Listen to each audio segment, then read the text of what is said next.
اس لیے کہ حضور نے فرمایا میرے داماد ہوں یا میرے ساس سسر ہوں سارے جنتی ہیں۔ اس لیے کہ آپ اور میں جب اپنے بیٹوں کے رشتے کرتے ہیں تو دیکھ بھال کے کرتے ہیں، پوچھ گچھ کے کرتے ہیں۔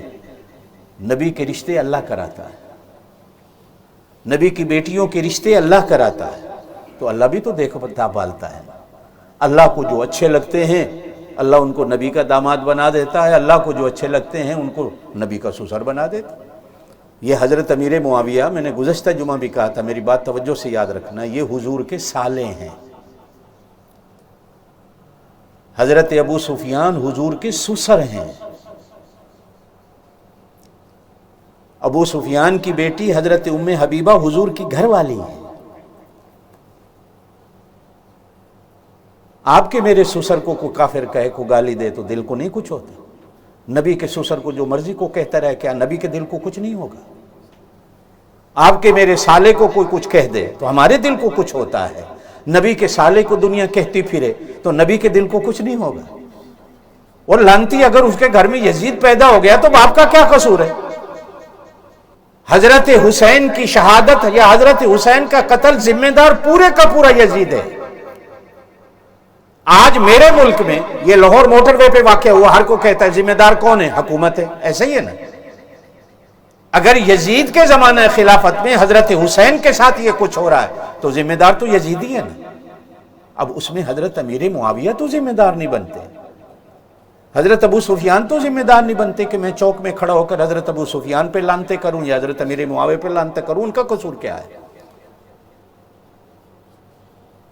حضور صلی اللہ علیہ وسلم نے ایک دفعہ دعا دی، یہ حدیث میں ہے، مولانا بیٹھے ہوئے ہیں، اللہم اجعلہ ہادیا و مہدیا، اللہ میرے اس معاویہ کو ہادی بھی بنا مہدی بھی بنا۔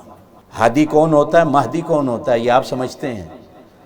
ہادی وہ ہوتا ہے جس کے لڑ لگیاں ہدایت مل جائے، مہدی وہ ہوتا ہے جو اللہ کی طرف سے ہدایت یافتہ ہو، ہادی وہ ہوتا ہے جس کے لڑ لگیاں بندے کو ہدایت مل جائے۔ ہادی کیا؟ اللہم اہدنا، دعا کرتے ہو نا نماز میں، اہدنا، سیدھے راستے پہ چلا۔ ہادی وہ ہوتا ہے جو خود بھی سیدھے راستے پہ چلتا ہے، اس کے دامن سے کوئی لگ جاتا ہے تو وہ اس کو بھی سیدھے راستے پہ چلا دیتا ہے۔ مہدی وہ ہوتا ہے جو خود ہدایت یافتہ ہو۔ حضور نے دونوں جملے حضرت امیر معاویہ کے لیے استعمال فرمائے، یہ ہادی بھی ہے، یہ مہدی بھی ہے۔ حضرت ابن عباس حضور کے چاچا حضرت عباس کے بیٹے ہیں۔ ایک دفعہ آ کر ان کو کسی نے شکایت لگائی کہ حضرت امیر معاویہ 1 رکعت وتر پڑھتے ہیں۔ آپ کتنی رکعت وتر پڑھتے ہو؟ 3 پڑھتے ہیں نا؟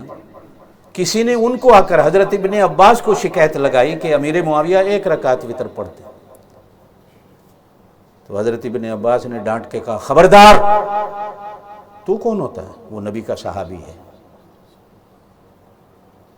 وہ اگر 1 کا فتویٰ دیتا ہے تو بھی صحیح ہے، وہ 3 کا فتویٰ دیتا ہے تو بھی صحیح ہے، اس لیے کہ وہ نبی کا صحابی ہے۔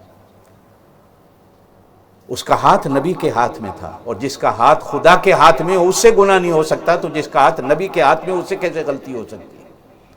ہو سکتا ہے ان کے پاس دلیل ہو سکتا ہے ان کے پاس کوئی حدیث ہو، میرے پاس اگر حدیث 3 رکعت کی ہے تو ہو سکتا ہے ان کے پاس بھی ہو۔ آپ صلی اللہ علیہ وسلم نے فرمایا اللہم اجعلہ ہادیا و مہدیا، اللہ میرے معاویہ کو ہادی بھی بنا اور مہدی بھی بنا۔ یہ حضور کی دعا ہے۔ آپ لوگ سوشل میڈیا پہ فیس بک پہ دیکھتے ہوں گے آج کل پاکستان میں جو فتنے فساد پڑے ہوئے ہیں، سرے عام لوگ حضرت امیر معاویہ پہ لعنت کرتے ہیں، حضرت ابو سفیان پہ لعنت کر رہے ہیں، حضرت ابو بکر صدیق کو کافر کہہ رہے ہیں۔ سمجھ نہیں آتی کہ ہم لوگ کدھر جا رہے ہیں، پتہ نہیں ہم لوگ کہاں جا رہے ہیں۔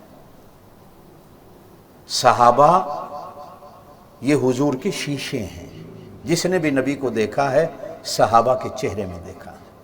اگر یہ شیشے نعوذ باللہ من ذالک کیسے ہیں تو پھر نبی کی ذات نہیں بچتی۔ ہمیں تو انہوں نے بتایا یہ اللہ کے نبی ہیں، اگر یہ غلط ہے تو حضور صلی اللہ علیہ وسلم کی نبوت کیا ہے؟ 26ویں سپارے میں قرآن میں آتا ہے محمد الرسول اللہ، محمد اللہ کے رسول ہیں۔ زور سے کہہ دیں صلی اللہ علیہ وسلم، یہ قرآن میں ہے، محمد الرسول اللہ، محمد اللہ کے رسول ہیں، زور سے کہہ دیں صلی اللہ علیہ وسلم۔ فوراً اللہ کو خیال آیا کہ میں نے یہ دعویٰ تو کر دیا ہے محمد اللہ کے رسول ہیں، دنیا والے تو ہر دعوے کی دلیل مانگتے ہیں، دنیا والے تو ہر دعوے کے گواہ مانگتے ہیں، دنیا والے تو ہر بات کے گواہ مانگتے ہیں، میں نے کہہ دیا محمد اللہ کے رسول ہیں، ہو سکتا ہے دنیا والا کو کہہ دے کہ اللہ اس پر تیری دلیل کیا ہے کہ محمد اللہ کے رسول ہیں۔ فوراً کہا والذین معہ، میرے محمد کے ساتھیوں کو دیکھ لو، اگر تمہیں یہ سمجھ آ جائیں تو پھر یقین کر لو محمد اللہ کے رسول۔ والذین معہ، ان کو دیکھ لو جو میرے محمد کے ساتھی، اشداء علی الکفار، یہ کافروں کے دشمن ہیں، رحماء بینہم، آپس میں بڑے مہربان ہیں، تراہم رکعا سجدا، یہ ہر وقت رکوع اور سجود میں ہیں، یبتغون فضلا من اللہ ورضوانا، ہر وقت اللہ کے فضل کو تلاش میں لگے ہوئے ہیں، سیماہم فی وجوہہم من اثر السجود، ان کے ماتھوں میں تمہیں سجدوں کے نشان نظر آئیں گے، ذالک مثلہم فی التوراۃ ومثلہم فی الانجیل، ارے قرآن کی نہ مانو تو تورات کی مان لو، انجیل کی مان لو، تورات کے اندر بھی ان کا ذکر ملتا ہے، انجیل کے اندر بھی ان کا ذکر ملتا ہے۔ کزرع اخرج شطأہ فآزرہ فاستغلظ فاستوى علی سوقہ، اللہ کہتے ہیں یہ تو میرے محمد مصطفیٰ کی کھیتی ہے، جس طرح زمیندار ہل چلا کے کھیتی کو تیار کرتا ہے، محنت کر، یہ میرے محمد مصطفیٰ کی محنت ہے۔ اگر کوئی بندہ ان کو نہیں مانتا تو پھر محمد مصطفیٰ کی رسالت کو بھی ماننے والا ہے، یہ گواہ ہیں۔ اس لیے دنیا میں کہیں بھی کسی بندے سے واسطہ پڑے، کوئی صحابی کی بات کریں، صحابی ایسے تھے، اٹھ جاؤ، اس کی بات نہ سنو، صحابی ہمارے ایمان کی دلیل ہے، صحابی غلط تو نبی غلط، نعوذ باللہ من ذالک، صحابی اگر کافر و مشرک ہیں، لانتی ہیں، تو پھر نبوت کو کیا کہے گا بندہ؟ ذالک مثلہم فی التوراۃ ومثلہم فی الانجیل، ان کے ذکر تو تورات و انجیل میں ملتے ہیں۔